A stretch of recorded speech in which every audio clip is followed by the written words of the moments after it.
What's going on, everybody, and welcome back to the channel. Now today we've got a highly requested video. Well, not that highly requested actually, I've only had this sent to me a few times, but the Virat-Rohit Saga, the seesaw beginning, Ascendance and Fall, year 2007 to 2013. Now I believe that the guy who made this video is working on a part 2, or there is a part 2, or there will be a part 2. I don't really know, to be honest, but obviously in 10 minutes you can't cover the stories of both of these guys, and because, you know, two legends, it's pretty hard to cover a story in 10 minutes about both of them. But hey, this one is meant to be a very, very good, well put together video, so if you guys are new, subscribe. Original link in the description.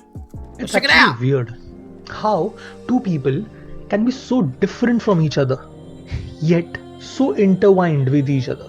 Facts. How two careers can be near proof negative of each other and yet ultimately lead to some crossroads of sorts. This video that started off as a complete telling of their alleged drifts, but in research I found a story so complex that makes me actually ask, can there be such a thing as fate?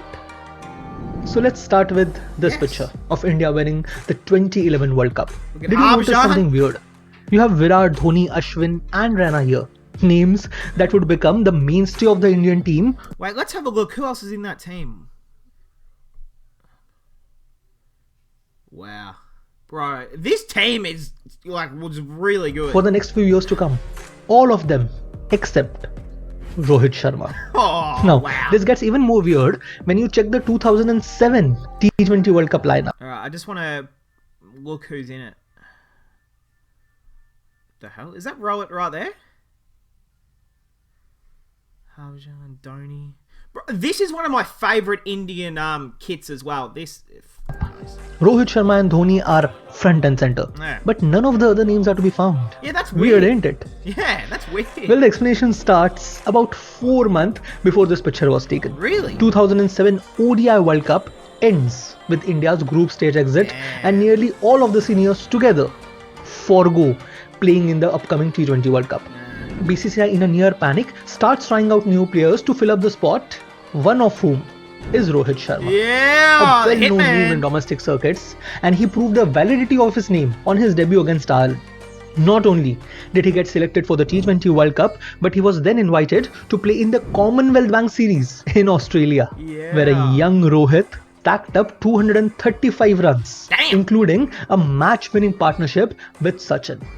So, it was no shock when in the inaugural IPL season, he was quickly picked up by the Deccan Chargers for a whopping 750,000 American dollars. Damn, and back then in the IPL, that would have been big money. That's for a newcomer, mind you. Yeah, that's huge. But in the same auction, there was another newcomer who was 2 years younger than Rohit, who had recently won the Under-19 World Cup for India.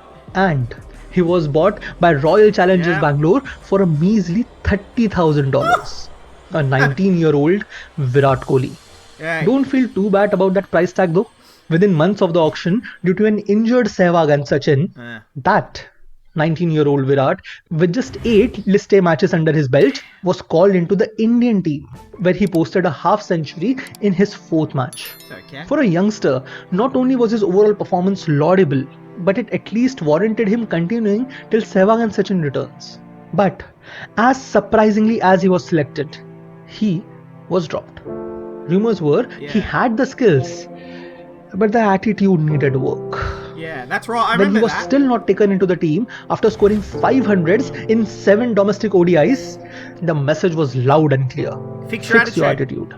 Later, Virat went... I remember that. Obviously, what year was that? 2009, 2010.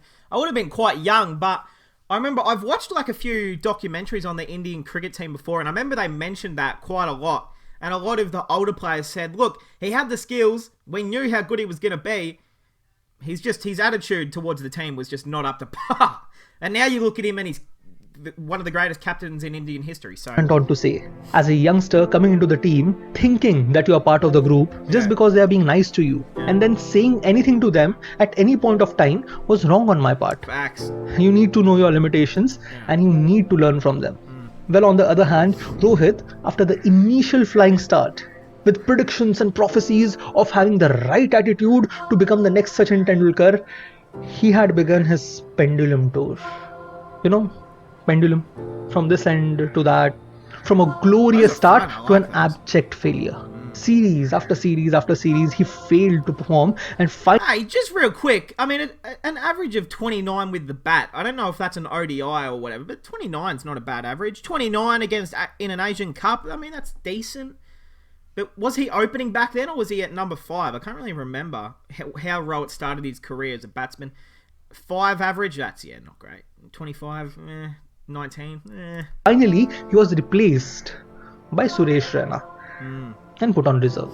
That's right. Virat, on the other hand, after being dropped, seemed to have taken it personally. BWC episode. In an interview taken in 2013, he said, "For 1.5 years straight, I was just spending time working in the gym or in the field practicing. Yeah. I didn't feel like hanging out with friends or going out to party even once. I just wanted to train." And now, look, last pause of the video, because I know it can piss people off, but I know people like the motivational side of stuff.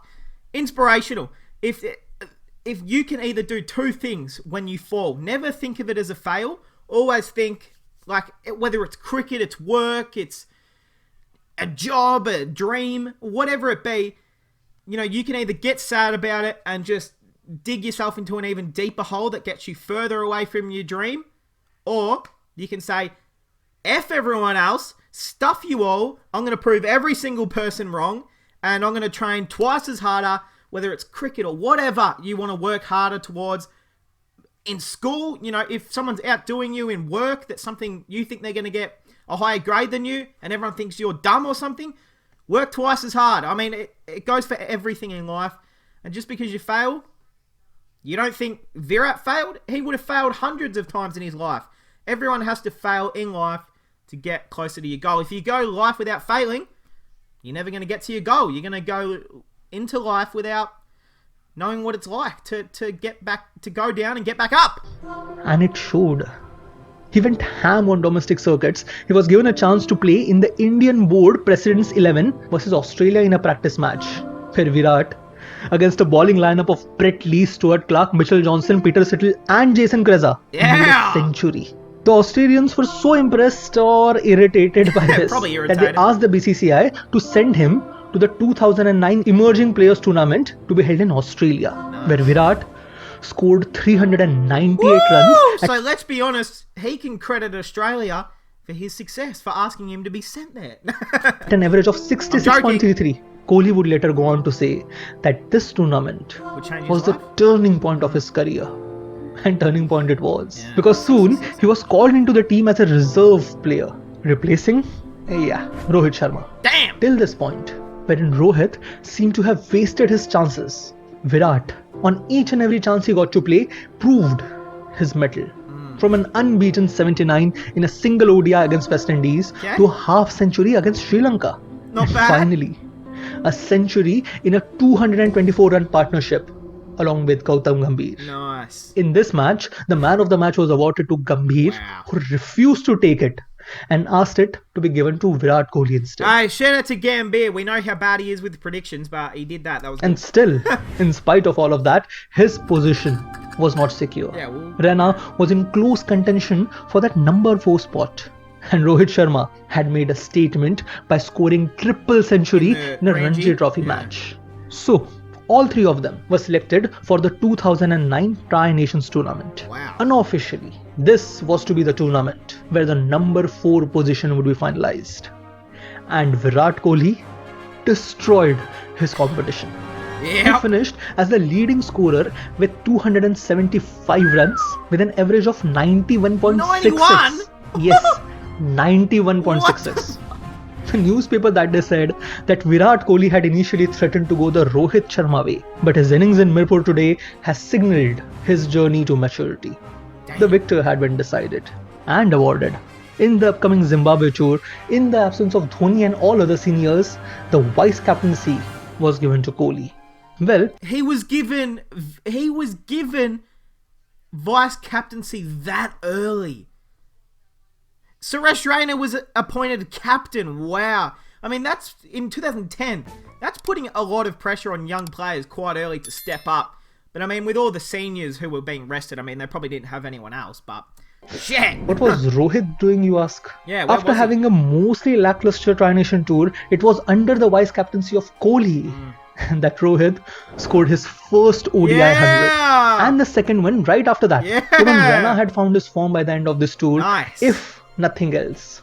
At least we seem to have found a good lineup for the upcoming World Cup. Facts. Right? You would have thought so. Yeah. It was like all three of them suddenly at once decided to forget how to play cricket after that. Damn. Just look at the stats of these players.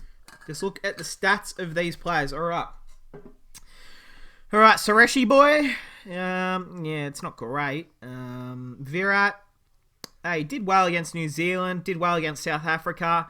Not so much at the Asian Cup or Sri Lanka. Ew, average of 15. Rohit.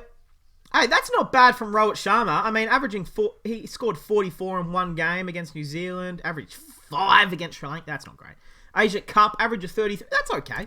In the run-up of the World Cup. It's okay. What in the world is this? Yeah, it's not At great. least in Virat's case, he seemed to have woken up after 2 failed series. But for Raina and Rohit, the upcoming South Africa tour was to be a do-or-die tour. Where one did, and the other, not only did he die, but after dying, he was further buried and cremated. Damn. Whoever made this video is a savage. Holy shit. 11, 9, is that 23, 1 and 5? Oh no, that is not good. So, right before the World Cup, that Rohit is Sharma horrible. was dropped from the ODI squad. And hence we get this, with Virat winning a World Cup and Rohit nowhere in the picture. That would Well, if you're feeling bad for Rohit, just hold on to it for a minute, because things are about to get worse. A lot worse. Just after the World Cup, with Yuvraj Singh being unwell, Rohit was recalled into the team for the West Indies tour, where he roared back to form, being the lead scorer. He seemed to have carried the same form in the tour to England, where in the first match, he was injured. When he returned, he was to be given a chance to play in the practice I remember he spoke about this in his Breakfast with Champions episode. Match for the Australia tour, with a chance to make his test debut. That's right, he got injured. That was destroyed by a century from Kohli. Yeah. And after that, all traces of any sort of form had been scrubbed off of Rohit. In the year 2012, he scored a grand total of 169 runs at an average of 13. That's not good. The fact that he wasn't booted off the team was only and only because, for some god-forsaken reason, Dhoni seemed to believe in him. Hey, shout out to The same belief Dhoni had shown in keeping Virat in the team when selectors were calling for his head after the initial failure in the 2012 Australian tour. The same tour where he was selected over Rohit and was to be replaced by him. The belief that resulted in Virat scoring 1026 runs in ODI and 689 runs in Test in 2012. Like an average of 30 the same belief that had nominated Virat Kohli to be named as the vice captain of the Indian team, ahead of both Raina and Gambhir. In front of Gambhir. The same belief that in the 2013 Champions Trophy had made Rohit Sharma open for the team. And what the fuck was that guy at the end? What? Wait, hold on a goddamn second. The same belief that in the 2013 Champions Trophy had made Rohit Sharma open for the team. What is going on here? What the fuck? What followed was nothing short of a miracle. Good chance that Rohit, make him open. That couldn't seem to even middle football if he tried, went on to become the 4th highest scorer in this tour. Holy shit. Alright, so Shikhar Dhawan, nice. That's nice. Trot, Sangakkara, and then Rowie, average of 70. Shikhar Dhawan averaged 101 from 5 games. Oh my golly good. No, that's strike rate. He averaged 90. Okay. Strike Shikhar Dhawan, and with a difference of just 1 run, just about the bearers of India's future had found their form. Virat Kohli was being molded into the future captain, and the competition for being a regular in the team was done for now. And forget about having any bad feelings between them. Virat Kohli, in response to a question, who are the future leaders in the team, him and Rohit, had famously went on to say that Rohit has tremendous cricketing brains. I often take his advice during matches. This was Rohit and Virat at their closest. But things, as in life, were about to change. Oh shit. I hope you enjoyed this video. I'll cover the rest of the story in my next video, and I hope you all give it a try. Till then, thank you for watching. Hey, no, shout out to this guy's channel, Cricket Raz English. Definitely go and show this guy some support. I am 1,000,000 bajillion% going to check out more of these videos because these are the sort of cricket videos that I love. Learning about just what happens in the past. You know, you can't know everything. Especially still learning about Virat and Rohit to this day is what I love. It says Telugu as his mother tongue. Okay, that's a bit odd. Hey, that is gonna cap it off, guys. Definitely, if you guys want part 2, leave a like. Let's go for 50 likes. Let's go for 50 plus likes. I never set like goals, but actually, you know what? Scrap the like goal. Who cares? I'm gonna do it regardless. So hey, I hope you guys enjoyed, and I'll see you guys in the next one.